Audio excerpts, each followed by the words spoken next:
जय Jagannath. Happy new year to all my friends.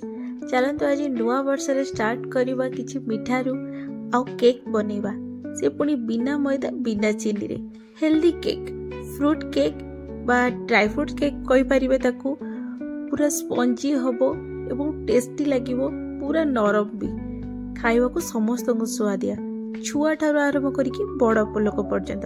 तो dairy न करिकि चलतु आरंभ करवा फ्रूट केक। तो मुझे नहीं 2 कप अटा, गोटे कप ऑरेंज जूस, गोटे कप मिल्क पाउडर, गोटे ही कप बा बाउल सेट करेंगे से सब जिन मेजरमेंट करके नेबे, देखिए केक पूरा परफेक्ट हम। गोटे कप मुझे क्षीर नहीं, आउ को हाफ कप नहीं गुड़, ऑयल ये 2 स्पून रही। तापर से गोटे मसला बनवा लगी 2टी दालचीनी खंड, 4टी गुजराती, 3टी लवंग आउ जायफल खंड। यार फ्लेवर बहुत भल लगे मसला, तो निश्चित पकेबे। ड्राई फ्रूट्स में सेमती किसी मेजर करके नहीं नहीं, किंतु आपण एथे कटिंग कर सारा पर ड्राई फ्रूट्स को मेजर करी। देखिए गोटे कप पूरा फुल कप हम। ड्राई फ्रूट्स रे मुझे काजू, आलमंड्स, किसमिस, कैनबेरीज, टूटी फ्रूटी सब नीचे, ता सहित मेलन सीड्स भी और पंपकिन सीड। चलो स्टार्ट करवा।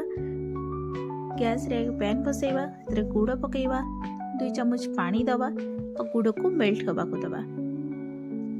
गुड़ आमर फुटी आसले हो गलानी। एबे से आमे पकई दबा आमर सब ड्राई फ्रूट्स को।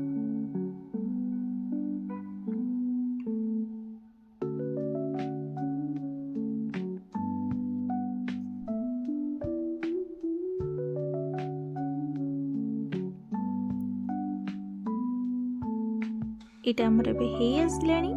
एबे आमे गैस रो ताको तळ को ओल्हे दबा आ ताको ठंडा हवा को दबा। पूरा पूरी ठंडा हे गला परे सेतरे आमे ऑरेंज जूस पकेबा। मने रखिबे जमा भी गरम हिसाब रे पकेबेनी, ठंडा हला परे पकेबे। देखो तो एटा पूरा ठंडा ही जाईची आ ठंडा रो टिके हार्ड हे जाईची, जेतेरे गुड़ पड़ितला। तो सेतरे एबे आमे ताको ऑरेंज जूस पकेबा।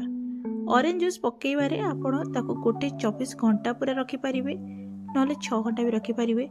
मिनिमम 1 घंटा, मुझे 1 घंटा रखी ताकू रखिले से कौन हम ना ड्राई फ्रूट्स गुड़िक ऑरेंज जूस रे पूरा सोक कला परे फुली जीवो आउ सॉफ्ट भी हो जीवो। तो आपको एपट सेपट करिकी ऑरेंज जूस रे आमे ताकू रखीदबा 1 घंटा पाई। तापर आमे प्रस्तुत करबा हमर ड्राई इंग्रेडिएंट्स को। एबे नीचे गोटे बड़ जगह और से अटा को चले दबा।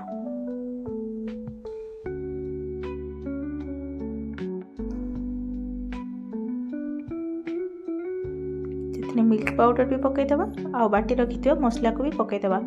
मसला बाटिला बेले जदि आपन पारे ड्राई जिंजर पाउडर थिबो से हाफ स्पून पकईदेबे, तार स्मेल बहुत भल आसे।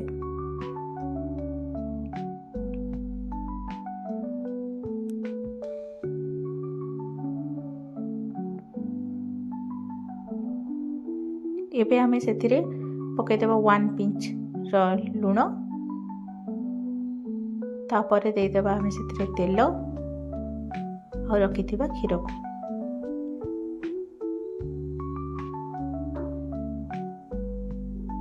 क्षीर हमर नॉर्मल टेम्परेचर रे अछि।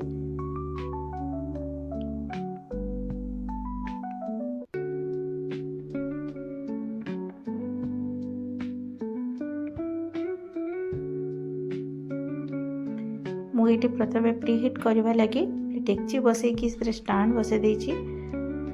आपन से प्रेशर कुकर जति भी थिबा, बड़ प्रेशर कुकर भी बसई पारिबे। तो मुझे डेक्ची रे बसौछि। तो ये आमे से पकईदबा आमर जो ऑरेंज जूस रे रखिथिलु ड्राई फ्रूट्स सब से पकईदबा। यदि मेजरमेंट आपन परफेक्ट करेंगे ना, ताहले आपणकर देखिए ना आउ क्षीर एक्स्ट्रा भी लगे, से सी परफेक्ट हो। वैनिला एसेंस ऑप्शनल रे अच्छी, यदि आपन को भल लगे पकई पारिबे, नहले स्किप भी करि पारिबे। तो सब गुड़ी को भल भाव में मिसई दबा।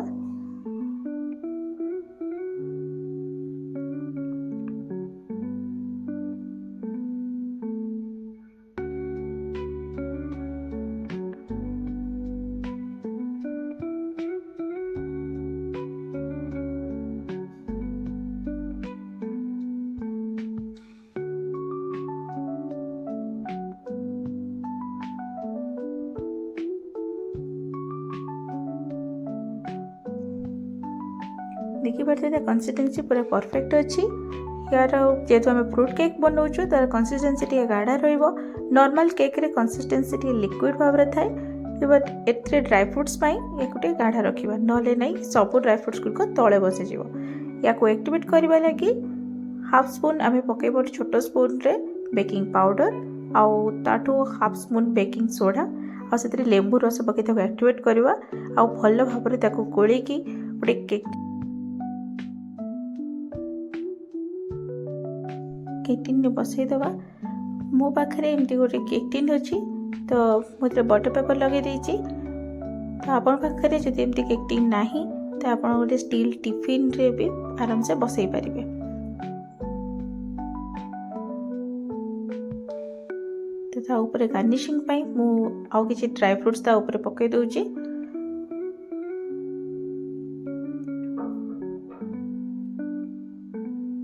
और ताको बेसी टाइम भी नेबेनी जल्दी ता ऊपर गार्निशिंग ड्राई फ्रुट सब पकईकी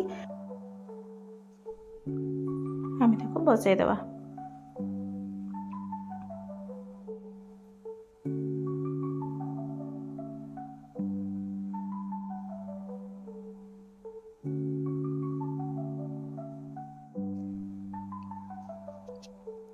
गार्निशिंग करिवारे जमा भी बेसी समय नेबेनी जल्दी पकई सारिकी ड्राई फ्रुट्स गुड़िक केक टिन टाको आम प्री हिट कर जगह उपरे आम जल्दी ताको बसईदे।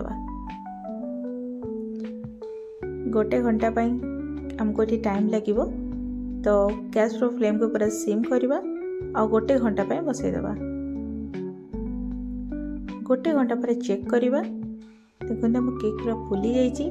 गोटे स्टिक नहीं कि आम चेक करवा स्टिक पूरा क्लीन अच्छी तो आम केक पूरा परफेक्ट बनीचे। तो ये बाहर कर नहीं आसवा।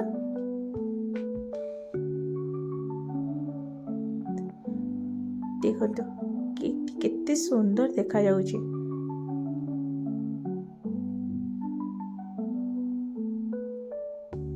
किए कहवा को कहतु अटार केक बिना मैदा बिना चीनी रे पूरा हेल्दी वाला सुपर टेस्टी। देखा को जिते सुंदर खाइबा को भी सेते सुआदिया पूरा नरम को स्पंजी वाला केक। आपण भी थरे घरे एभली बनातु देखिए भारी स्वादिया लगे। वीडियोटी केमती लगिला कमेंट सेक्शन में निश्चित जनइबे। लाइक करेंगे शेयर करेंगे सब्सक्राइब करने को जमा भी भूलें। देखो मुझे केक ठंडा हो जाइए आपन को काटिकी देखौची। देखो केते सॉफ्ट होइची आ केते जालीदार होइची।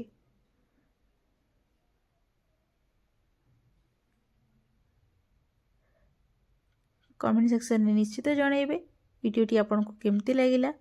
रखुची नमस्कार जय जगन्नाथ।